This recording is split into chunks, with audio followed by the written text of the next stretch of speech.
ಕೇವಲ 10 ನಿಮಿಷದಲ್ಲಿ ಸಾಬುದಾನ ವಡ ಮತ್ತು ಸಾಬುದಾನ ಥಾಲಿಪೀಠ ಯಾವ ರೀತಿ ಮಾಡೋದು ಅಂತ ತೋರಿಸ್ತಿದ್ದೀನಿ. ಇವೆರಡು ಒಂದೇ ಹಿಟ್ಟಲ್ಲಿ ನೀವು ತಯಾರು ಮಾಡ್ಕೋಬೋದು. ನಿಮಗೆ ಥಾಲಿಪೀಠ ಇಷ್ಟ ಇದ್ದರೆ ಥಾಲಿಪೀಠ ಮಾಡ್ಕೊಳ್ಳಿ, ಅಥವಾ ನಿಮಗೆ ಗರಿಗರಿ ಆಗಿರುವಂತಹ ವಡ ಇಷ್ಟ ಇದ್ದರೆ ನೀವು ಇಲ್ಲಿ ವಡ ಕೂಡ ಮಾಡ್ಕೋಬೋದು. ಸೊ ಬನ್ನಿ ತಡ ಮಾಡದೆ ಶುರು ಮಾಡೋಣ. ನಾನಿಲ್ಲಿ 2 ಕಪ್ ಆಗುವಷ್ಟು ಸಾಬುದಾನ ತೊಗೊಂಡಿದ್ದೀನಿ. ನೀವಿಲ್ಲಿ ಸಾಬುದಾನ ರಾತ್ರಿ ನೆನೆಸ್ಕೊಂಡು ಕೂಡ ತೊಗೋಬೋದು, ಅಥವಾ ಒಂದು 4 ಗಂಟೆನಾದರೂ ನೆನೆಸ್ಕೊಂಡು ತೊಗೋಬೇಕಾಗುತ್ತೆ. ಇವಾಗ ಇದರಲ್ಲಿ 1-2 ಆಲೂಗಡ್ಡೆನ ಬೇಯಿಸಿ ತುರ್ಕೊಂಡು ಹಾಕ್ಕೊತಿದ್ದೀನಿ. ಆಲೂಗಡ್ಡೆ ಸಾಫ್ಟಾಗಿ ಬೇಯಿಸ್ಕೋಬೇಕು, ಬೆಂಡಿಂಗ್ ಸರಿಯಾಗಿ ಬರುತ್ತೆ. ಇಲ್ಲಿ ಹಾರ್ಡಾಗಿ ಬೇಯಿಸ್ಕೋಬಾರ್ದು. ನೋಡಿ, ಇಲ್ಲಿ ಖಾರಕ್ಕೆ ಎಷ್ಟು ಬೇಕಷ್ಟು ಹಸಿ ಮೆಣಸಿನ್ಕಾಯಿ ಪೇಸ್ಟ್ ಹಾಕ್ಕೊತಿದ್ದೀನಿ. ಸ್ವಲ್ಪ ಕೊತ್ತಂಬರಿ ಸೊಪ್ಪು, ನೀವು ಇಲ್ಲಿ ಉಪವಾಸ ಟೈಮ್ನಲ್ಲಿ ಕೊತ್ತಂಬರಿ ಸೊಪ್ಪು ಮತ್ತು ರೆಡ್ ಖಾರದ ಪುಡಿ ತಿನ್ನೋಲ್ಲ ಅಂದರೆ ಸ್ಕಿಪ್ ಕೂಡ ಮಾಡ್ಕೋಬೋದು. ಇವಾಗ ಶೇಂಗಾ ಪೌಡ್ರ್ ಹಾಕ್ಕೊತಿದ್ದೀನಿ. ಹುರಿದು ಸಿಪ್ಪೆ ಸುಲ್ಕೊಂಡು ಪೌಡ್ರ್ ಮಾಡಿ ಇಟ್ಕೊಂಡಿನಿ. ಇದು ಕೂಡ ಸ್ವಲ್ಪ ಜಾಸ್ತಿನೇ ಹಾಕೊಳ್ಳಿ, ಬೈಂಡಿಂಗ್ ಬರುತ್ತೆ. ಮತ್ತು 1-2 ಚಮಚ ಆಗೋಷ್ಟು ನಾನಿಲ್ಲಿ ಮೊಸರು ಹಾಕ್ಕೊಂಡಿನಿ. ರುಚಿಗೆ ತಕ್ಕಷ್ಟು ಉಪ್ಪು. ಇವಾಗ ಎಲ್ಲ ಸೇರಿಸಿದನ್ನು ಹಿಟ್ಟು ಯಾವ ರೀತಿ ನಲ್ಕೊತೀವಲ್ಲ ಆ ರೀತಿ ಇದನ್ನು ಮಿಕ್ಸ್ ಮಾಡ್ಕೋಬೇಕಾಗುತ್ತೆ ಅಷ್ಟೇ. ಇಲ್ಲಿ ನೀರು ಸೇರಿಸ್ಕೋಬಾರ್ದು. ಜಸ್ಟ್ ನಾನಿಲ್ಲಿ 1-2 ಚಮಚ ಮೊಸರು ಹಾಕ್ಕೊಂಡಿನಿ. ಎಲ್ಲನೂ ಸೇರಿಸಿ ಸರಿಯಾಗಿ ಕೈಲಿಂತಿದ್ದನ್ನು ಮಿಕ್ಸ್ ಮಾಡ್ಕೋಬೇಕಾಗುತ್ತೆ. ಮತ್ತು ಆಲೂಗಡ್ಡೆ ಸಾಫ್ಟಾಗಿ ಬೇಯಿಸ್ಕೊಳ್ಳಿ, ಇಲ್ಲ ಅಂದರೆ ಇಲ್ಲಿ ಸರಿಯಾಗಿ ಬೈಂಡಿಂಗ್ ಬರೋದಿಲ್ಲ.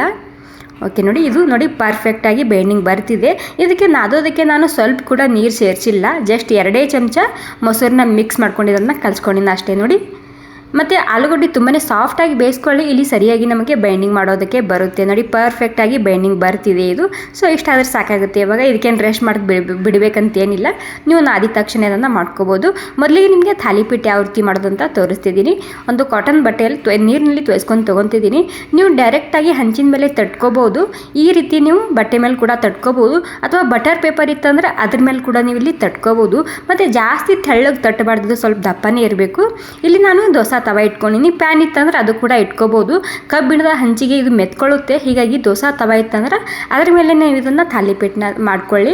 ಇವಾಗ ಕೆಳಗಡೆ ಸ್ವಲ್ಪ ಬೆಂದಿದೆ, ಇದು ಸ್ಲೋಲಿಯಾಗಿ ಹಾಕ್ಕೊತಿದ್ದೀನಿ. ಹಾಕುವಾಗ ಸ್ವಲ್ಪ ಕೇರ್ಫುಲ್ಲಿಯಾಗಿ ಹಾಕಬೇಕಾಗುತ್ತೆ, ಯಾಕಂದರೆ ತುಂಬಾ ಸಾಫ್ಟ್ ಆಗಿರುತ್ತೆ ಇದು ಥಾಲಿಪೀಠು.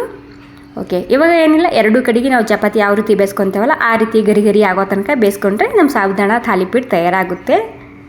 ನೋಡಿ, ಇವಾಗ ತಯಾರಾಗಿದೆ ನಮ್ಮ ಸಾಬುದಾನ ಥಾಲಿಪೀಠು. ತುಂಬಾ ರುಚಿಯಾಗಿರುತ್ತೆ. ಏನಿಲ್ಲ, ಒಂದು 10 ನಿಮಿಷದಲ್ಲಿ ತಯಾರು ಮಾಡ್ಕೋಬೋದು. ಓಕೆ, ನಮ್ಮ ಸಾಬುದಾನ ಥಾಲಿಪೀಠ ತಯಾರಾಗಿದೆ.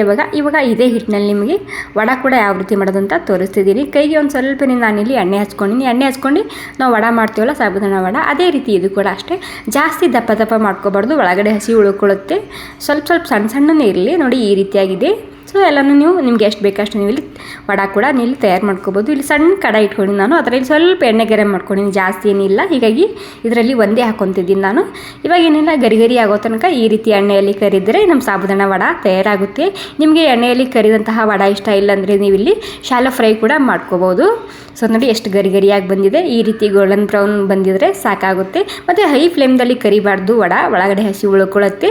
ಹೀಗಾಗಿ ಸ್ಲೋಕ್ಕಿಂತ ಸ್ವಲ್ಪ ಜಾಸ್ತಿ ಇಟ್ಕೊಂಡು ಗರಿ ಆಗೋ ತನಕ ಈ ವಡನ ಮಾಡ್ಕೊಳ್ಳಿ, ಸರಿಯಾಗಿ ಬರುತ್ತೆ. ಸೊ ನೋಡಿ, ನಮ್ಮ 2 ವಡ ತಯಾರಾಗಿದೆ. ಇವಾಗ ತುಂಬಾ ಗರಿಯಾಗಿ ಬರುತ್ತೆ ಈ ವಡ. ಸೊ ನಿಮಗೆ ವಡ ಇಷ್ಟ ಆಯಿತು ಅಥವಾ ನಿಮಗೆ ಥಾಲಿಪೀಠ ಇಷ್ಟ ಆಯಿತು ಅಂತ ನನಗೆ ಕಮೆಂಟ್ ಮಾಡಿ ತಿಳಿಸಿ. ಸೊ ನೋಡಿ, ನಮ್ಮ ವಡ ಮತ್ತು ಥಾಲಿಪೀಠ 2 ಕೂಡ ತಯಾರಾಗಿದೆ. ನಿಮಗೆ ಗ್ರೀನ್ ಚಟ್ನಿ ಇತ್ತಂದರೆ ಅದ್ರ ಕೂಡ ನೀವು ಇದನ್ನು ತಿನ್ಬೋದು. Okay friends, thank you so much ಎಲ್ರಿಗೂ.